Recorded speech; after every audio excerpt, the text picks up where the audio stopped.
So even though today is Tuesday the 6th, this assignment is not due for 4 weeks. All right, so it's due Tuesday the 3rd of November. And what I did was I kind of went through the chapters, kind of looks like, and the first assignment was really on chapters 1 through 3, so this one is on 4 through 11.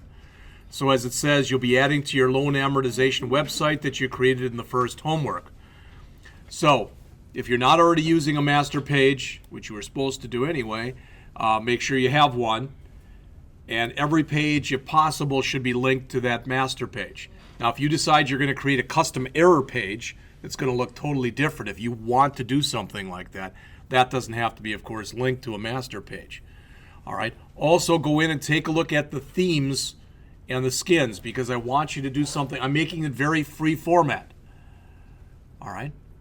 And, don't just use your book as a resource either. There's all sorts of good resources that are out there under msdn.microsoft.com, the Microsoft Developer Network, under literally ASP.NET, which is Microsoft's ASP.NET site.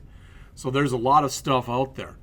From Chapter 7, if you did it the way that you were told to do it to begin with, you already have a menu structure. But I'd like you to add tree view and sitemap path navigation controls. It doesn't, there's only a few pages on here. It's not like this is going to be unbelievably complex.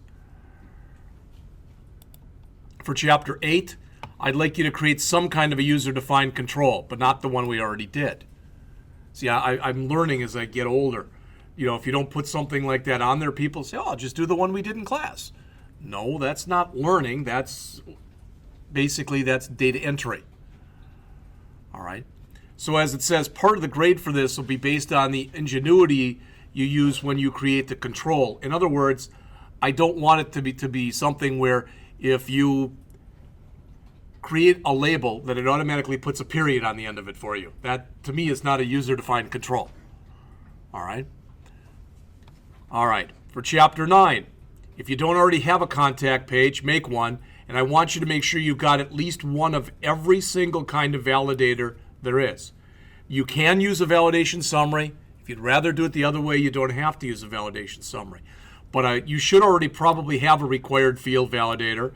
Make sure you've got a range validator, a compare validator, a regular expression validator, and even a custom validator, which means you're going to have to add a little bit of code. It doesn't have to be anything super complex. From Chapter 10, may I have something that's AJAX related. And if you say I don't know what that is, yes, you do. When we created the future value program, it was AJAX enabled, because that drop-down list, all right, was set up so that whenever you changed the amount that you were investing, you had to do a postback. Do the same kind of thing. You can make it the state. You can add another page. On any of this stuff, if you'd rather add another page to do some stuff, then do that. I don't care. And for Chapter 11, do something that's jQuery related. And as it says there, I'm leaving that up to you. Because literally, if you go out to the jQueryui.com, there's probably a good 15 or 20 ideas out there. All right? And under the API documentation under jQuery.com, there's probably over 100 ideas out over there. So this entire week, this Tuesday and Thursday, and next week will be labs. So 2 weeks from today, which is the 20th of October, we'll pick it up on Chapter 12. So we'll start on the database portion of the class. And that'll be chapters 12 through 17. All right. Questions? Anybody who didn't get a copy?